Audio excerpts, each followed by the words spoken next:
অদৃশ্য শক্তি আপনার ভিতরে, যেই জগৎগুরুর শক্তি, যেই শক্তি নিয়ে আপনি এই পৃথিবীতে এই ধরাধামে এসেছেন, সেই শক্তিটা সুপ্ত অবস্থায় আপনার মাঝে বিরাজমান।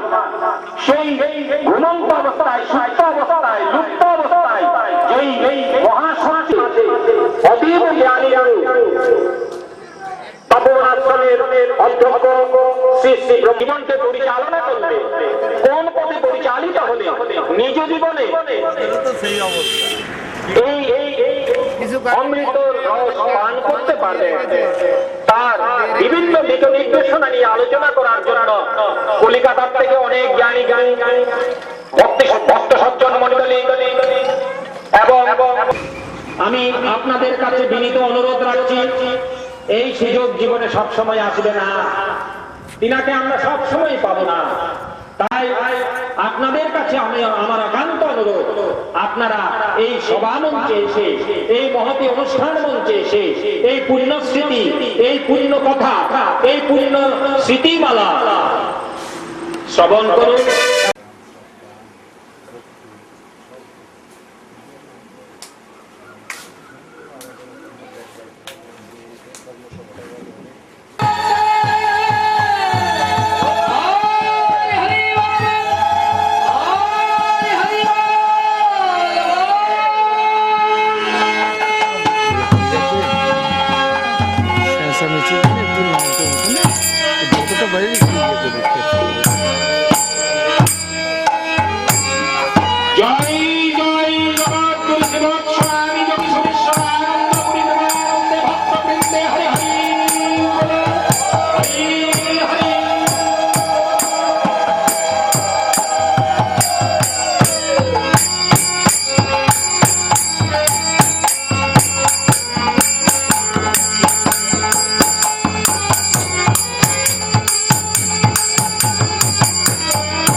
গবেষণা নিয়ে মানব জীবন যাতে সার্থক হয়, একটা সার্থক রূপদান পায়, তার বিভিন্ন দিক নিয়ে তিনি তার সারগর্ভ বক্তৃতা রাখবেন।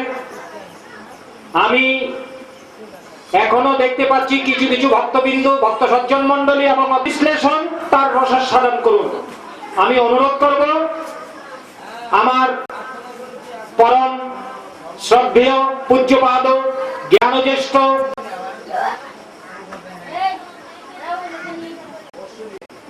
তপবন আশ্রমের অধ্যক্ষ শ্রী শ্রী ব্রহ্মানন্দপুরী মহোদয়কে তার কিছু বক্তৃতা দিয়ে আমাদের পরিচিত করার জন্য।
ভক্তবৃন্দগণ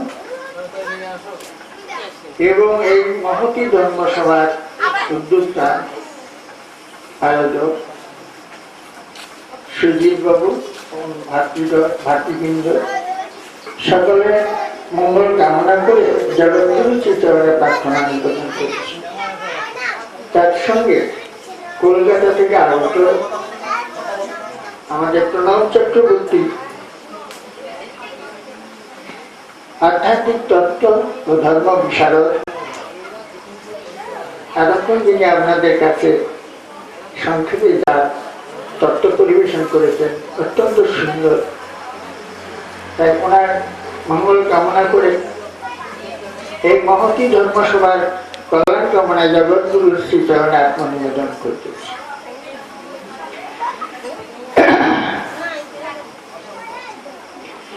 আমরা কিছুক্ষণ আগে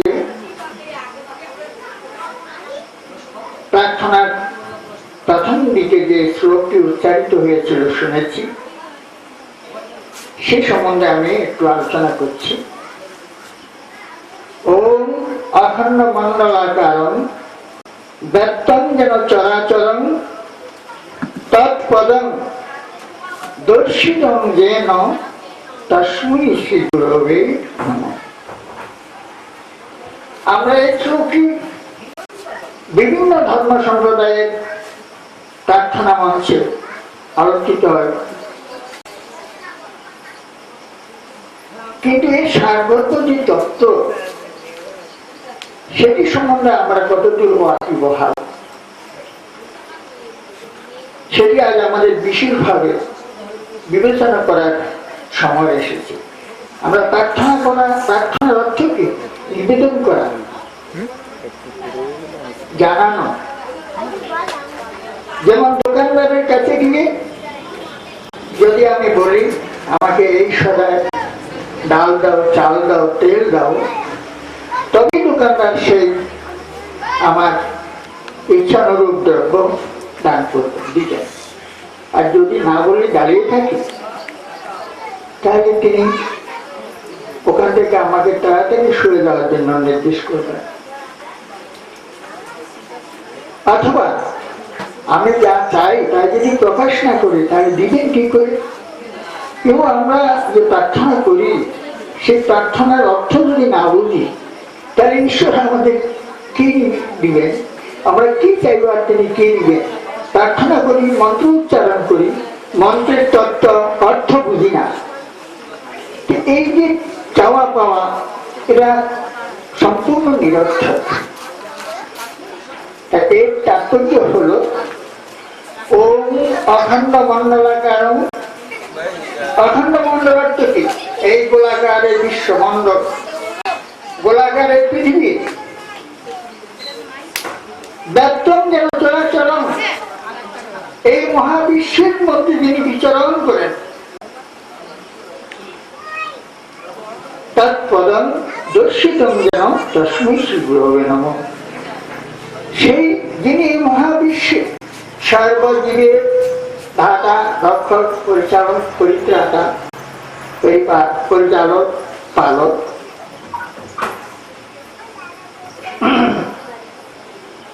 তিনি কে তাকে আমার সঠিকভাবে বুঝতে হবে, জানতে হবে। কিন্তু তার কাছে আমার চাহিদা প্রার্থনা নিবেদন করতে হবে, প্রার্থনা অনুযায়ী তিনি কৃপা করবেন। তৎপদম দর্শিতম যেন, তৎ তাহা সেই পদ, কোন পদ? যেই পদের দ্বারা তিনি মহাবিশ্ব বিচরণ করেন। আমরা এক স্থান থেকে অন্য স্থানে যেতে হলে পায়ে হেঁটে যেতে হয়। যেই শরীরের যে অঙ্গ দিয়ে আমরা এক স্থান থেকে অন্য স্থানে চলার দিক সৃষ্টি করি, অর্থাৎ গমনাগমন করি, সেটিকে আমরা পা বলি। পদ বিচরণ করার যে অংশটি, তো এই পা না থাকলে এক স্থান থেকে অন্য স্থানে যাওয়া যেত না, যায় না। তাই তিনি এই মহাবিশ্বে বিচরণ করেন, তার সেই পদটি কি সেটি আমাদের জানতে হবে। সেটি না জানলে তিনি কে কি সেটি তত্ত্ব কি করে আমরা বুঝবো? তা তিনি কিভাবে বিচরণ করেন? আপনি আমি এক স্থান থেকে অন্য স্থানে গমন করে পায়ের দ্বারা পদ, কিন্তু পদম দর্শিতম যেন, তারা বলল যেই পদ দ্বারা তিনি সারা বিশ্বে অনন্ত জীবের দ্বারে দ্বারে অনন্ত জীবের মধ্যে থাকিয়া এই মহাবিশ্বকে পরিচালন করে, অনন্ত বিশ্ব ব্রহ্মাণ্ডের যিনি পরিচালক, সর্বত্র তিনি গমনাগমন করেন, সে পদটি কি? তত্ত্ব কথা, তত্ত্ব সংবাদ। যে সংবাদ শুনিয়া আপনি সেই সংবাদ অনুকরণে সত্যকে জানতে পারেন, সেটি হল তত্ত্ব। তাহলে তার পদম দর্শিতম যেন, সেই পদের দ্বারা, সেই পদকে যিনি দেখিয়ে দেন তিনি হলেন আমার গুরু। আমি তাকে প্রণাম করি। গুরু মানে জ্ঞাত। গুরু অর্থ কি? গুরু হল জ্ঞাত, জানা, জানেন।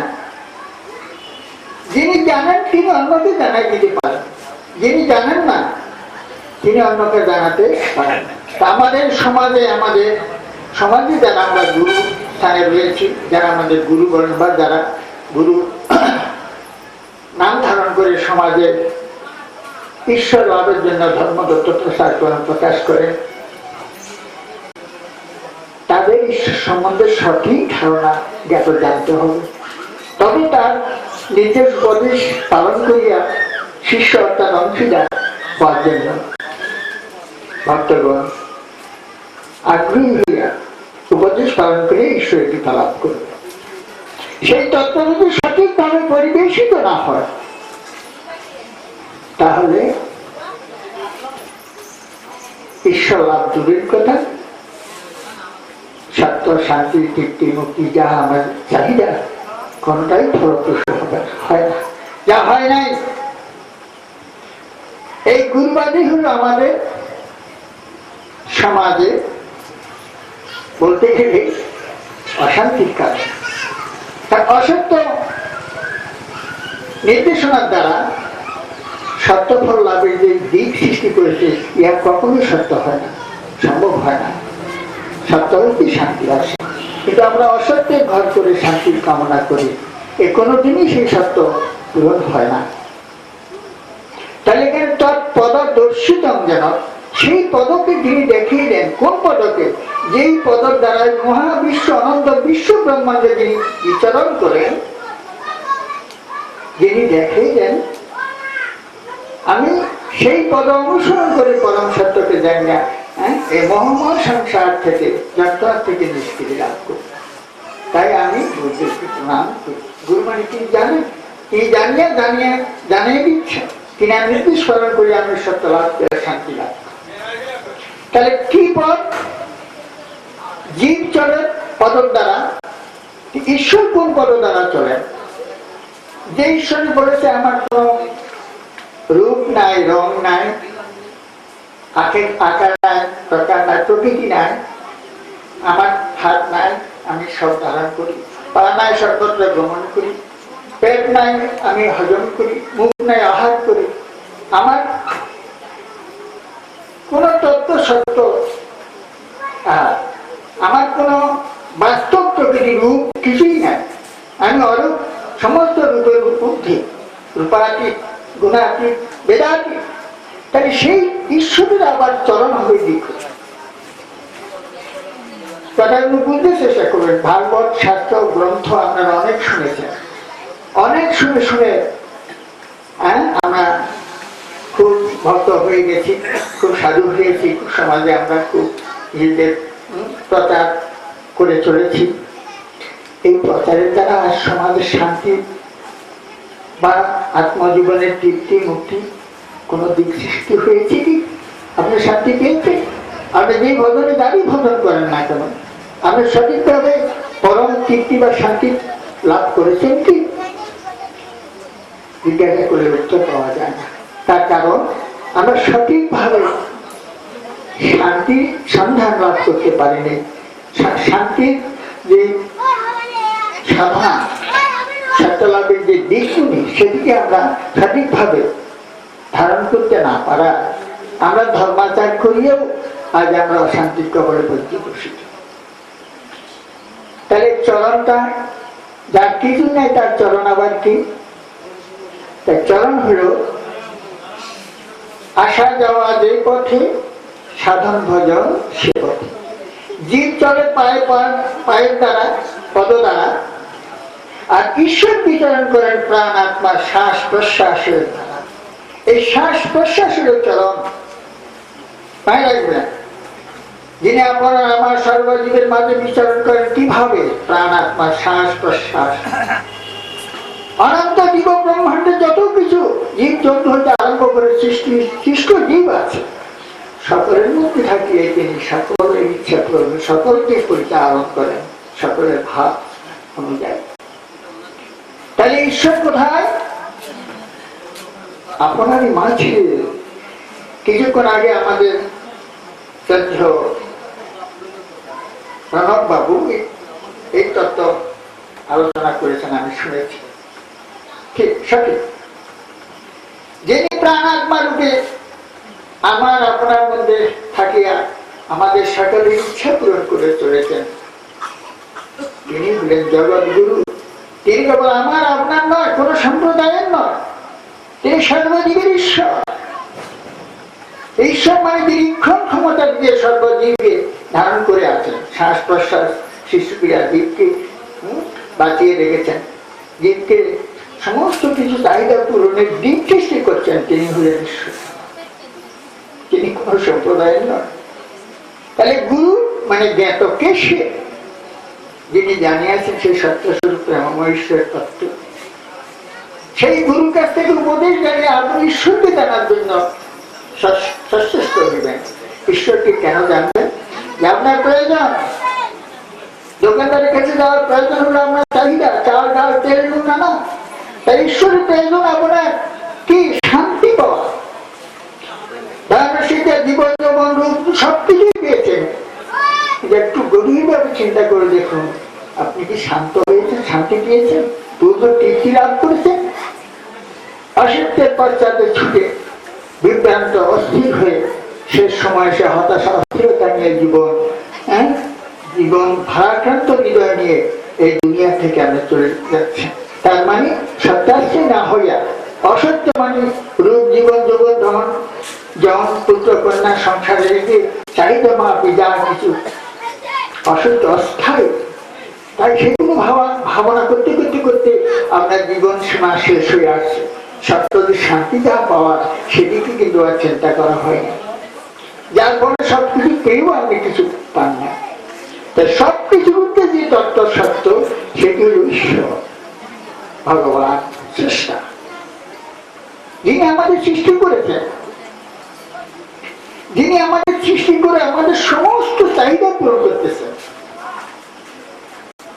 একজন এসে বললেন, বাবা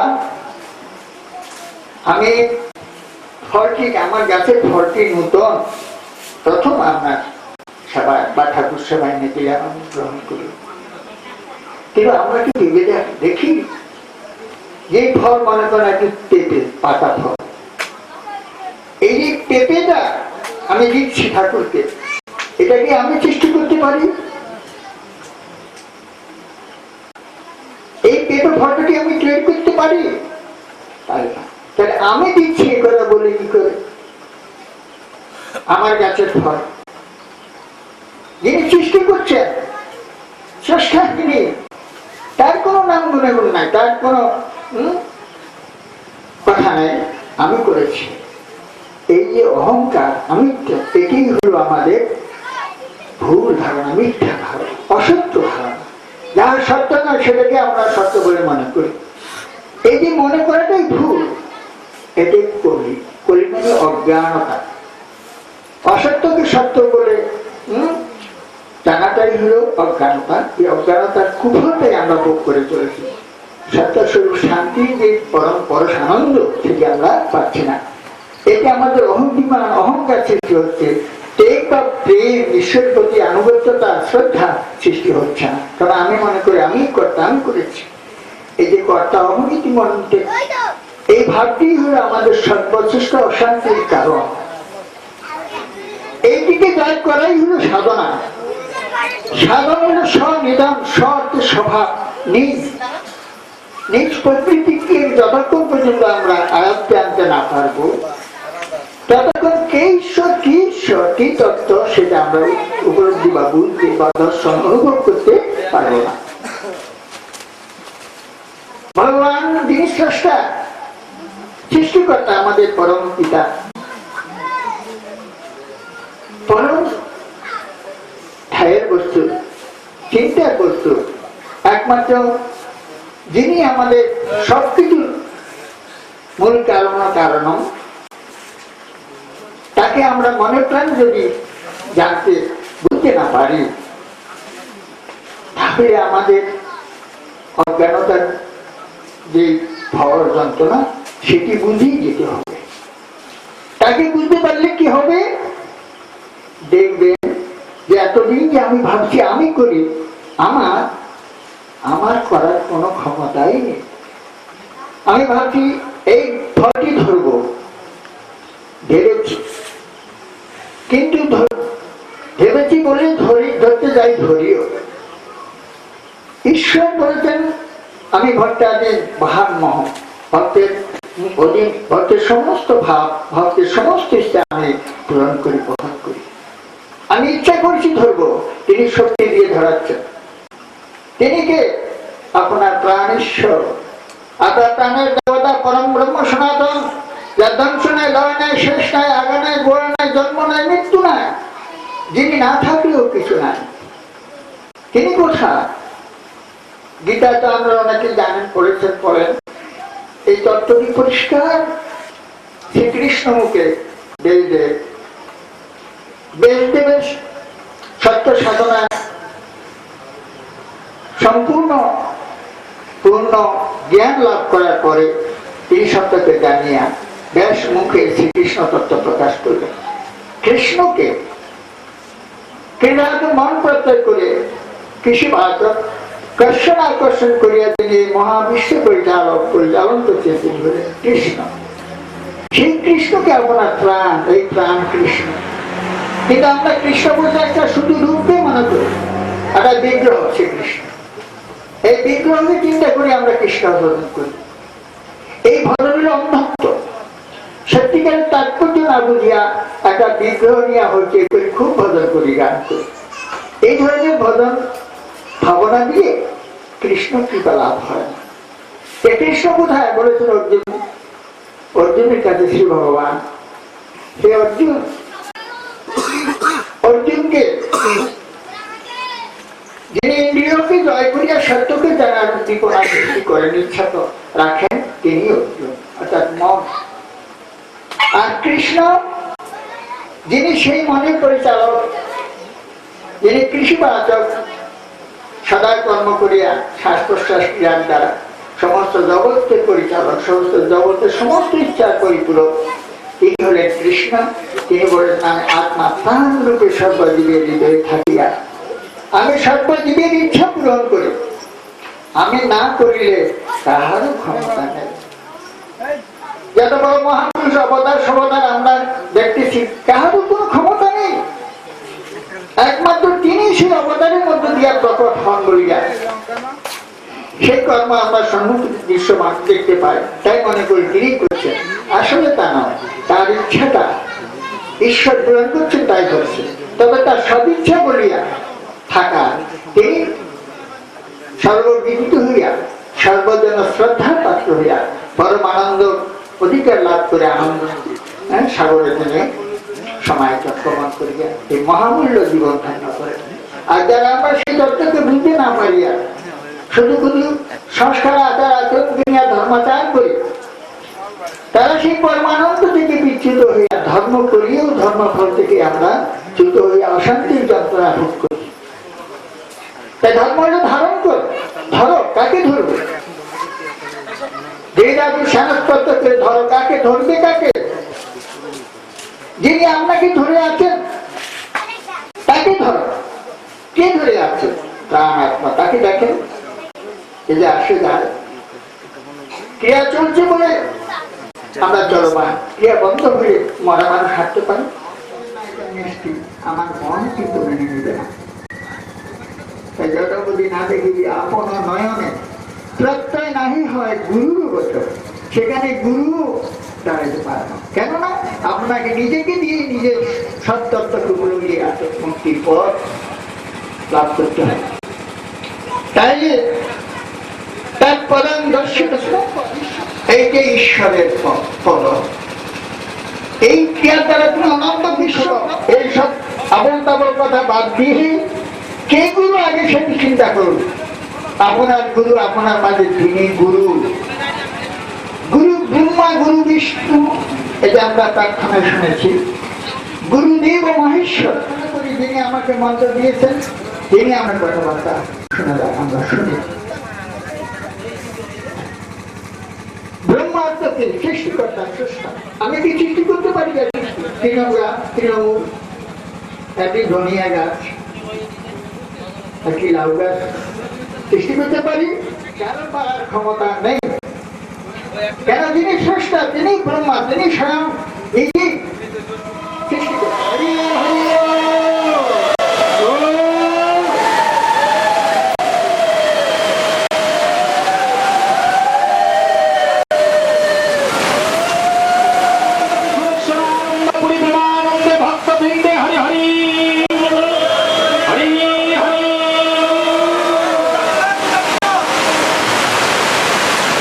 প্রকৃতির ঊর্ধ্বে কেউ নয়। আমার শ্রদ্ধেয় দাদা একটু আগেই বলে গেছে, তিনি তার স্বকীয় কৃষ্টিতে যাই করবেন তাই আমাদেরকে মেনে নিতে হবে। আজকাল বড় বড় বৈজ্ঞানিক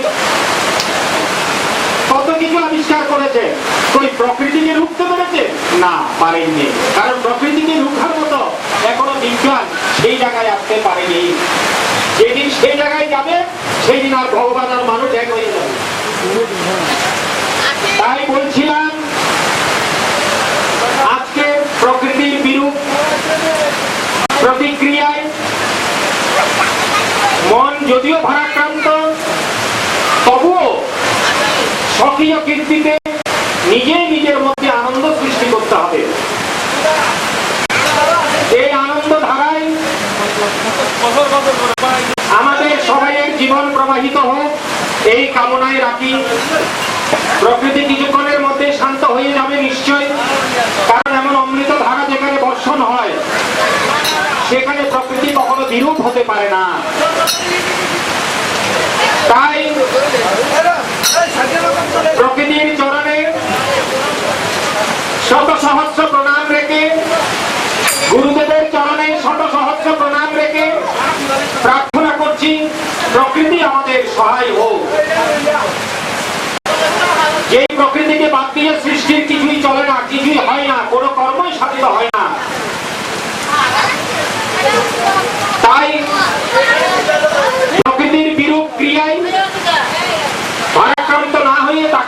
সাদরে মেনে নিন, এটাই স্বাচ্ছন্দ্য।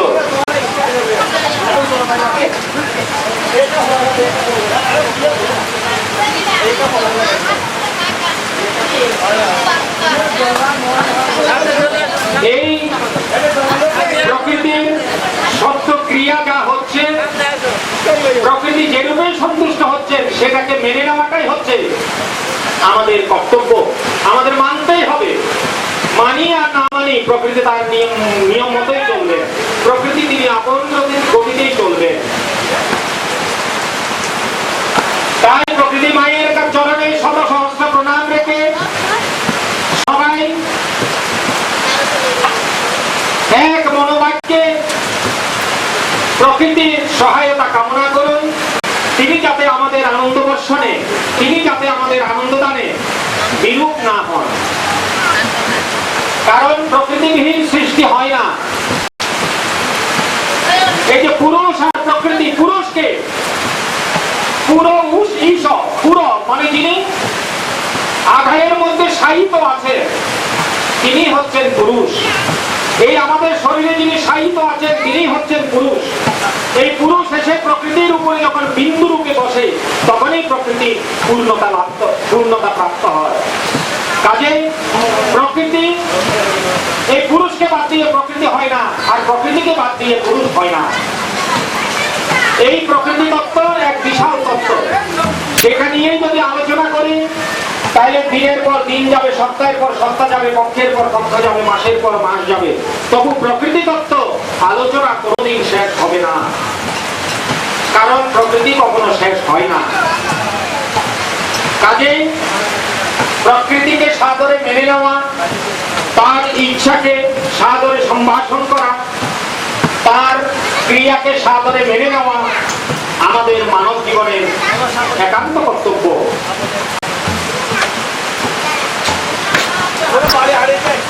এই জন্য বলছি, এই যে পুরুষ, যে পুরুষ আমার ভিতরে শায়িত আছেন তিনি কে, তিনি কোথায়, তিনি কেমন ভাবে শায়িত আছেন তাকে জানাটাই হচ্ছে মানব জীবনের সার্থকতা। তাকে জানার জন্যই আমাদের এত ধ্যান ধারণা, এত ভজন পূজন, এত সব কিছু আয়োজন।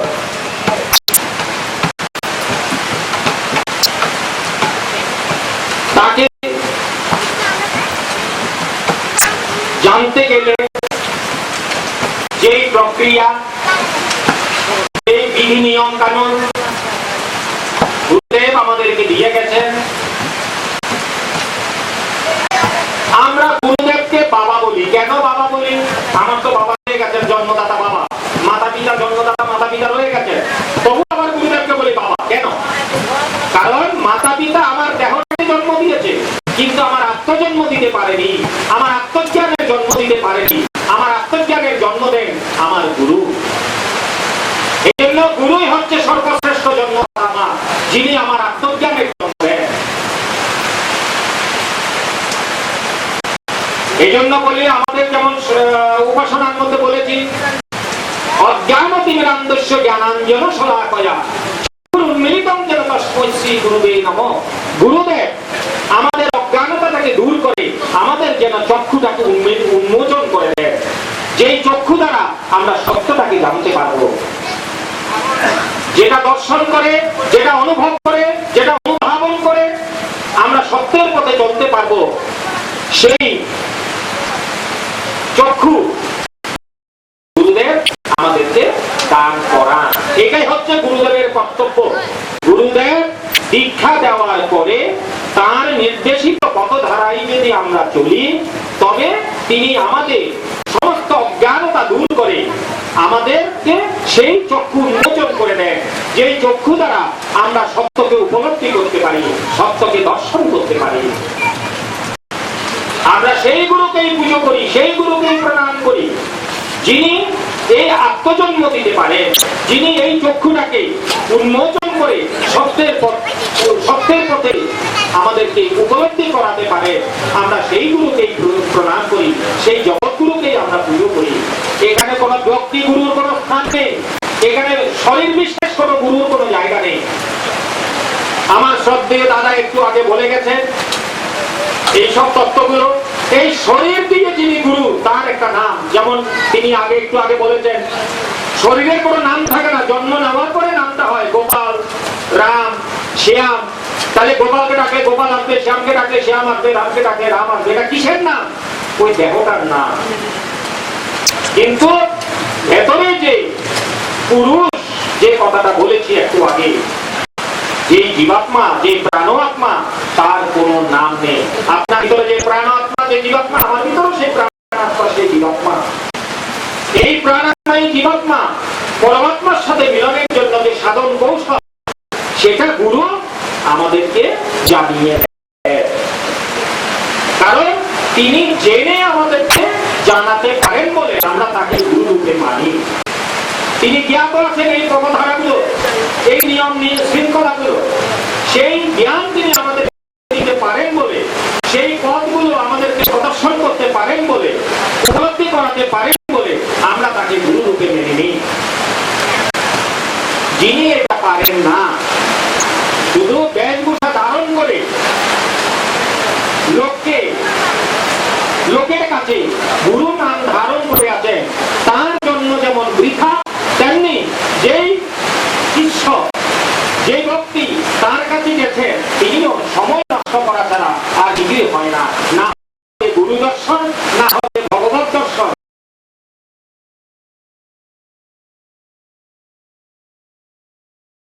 না হবে ঈশ্বর দর্শন। তাই ঈশ্বর দর্শন করার যে পথধারা, যে নিয়ম শৃঙ্খলা, যিনি আপনাকে দেখাতে পারবেন, তিনি হলেন আপনার গুরু। তিনি কে? তিনি হলেন জগৎ গুরু। তিনি কোন নামধারী গুরু নয়, তিনি কোন শরীরধারী গুরু নয়। যেমন আমরা প্রার্থনা মন্ত্রে বলি, মন্নাথ শ্রী জগন্নাথ, আমার নাথ জগতের নাথ। বই আমার নাথ সুরেশ্বর বলি না, আমার নাথ জগতের নাথ, মন্নাথ শ্রী জগন্নাথ, মদ্গুরু শ্রী জগৎ গুরু। আমার গুরু হচ্ছে জগৎ গুরু, কোন ব্যক্তি বিশেষ গুরু নয়।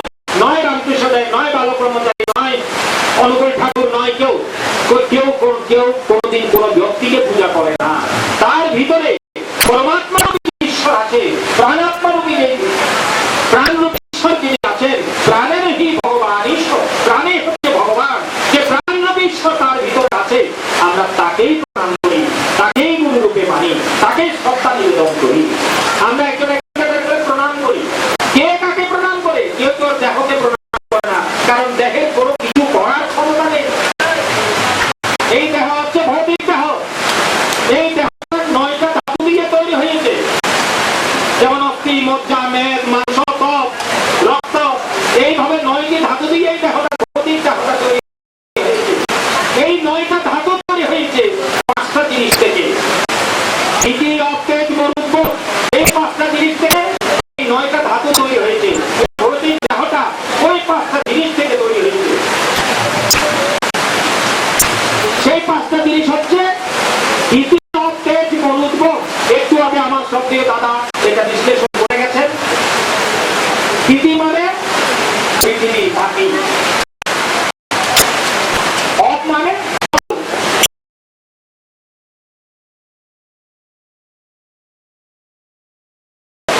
তেজ মানে আগুন। আমার শরীরে মাটির অংশ আছে, মাটির উৎপাদিত ফসল খেয়ে এই ছোট্ট দেহটি আজকে এত বড় হয়েছে। তাই আমার শরীরে মাটির অংশ আছে। মাটির অংশ আছে বলে আমি মরার পর মাটিতে রাখি, আমার কিছু অংশ মাটির সাথে মিশে, মাটিটা মাটির সাথে মিশে, আগুনটা আগুনের সাথে মিশে, বাতাসটা বাতাসের সাথে মিশে, আকাশটা আকাশের সাথে মিশে।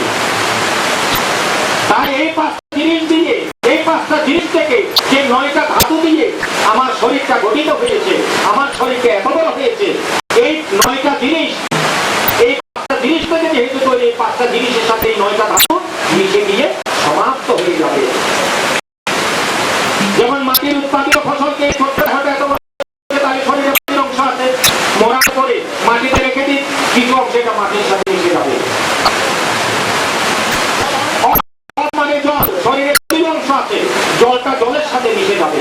তেজ, আগুন, আগুনটা কোথায় মিশবে? আগুন তো না যাও আগুনের সাথে মিশতে পারে না। তাই সনাতন ধর্ম ব্যক্তি মৃত্যুর পরে তাকে আগুন দিতে হয়, কেন? যেন সে আগুনটা আগুনের সাথে মিশতে পারে।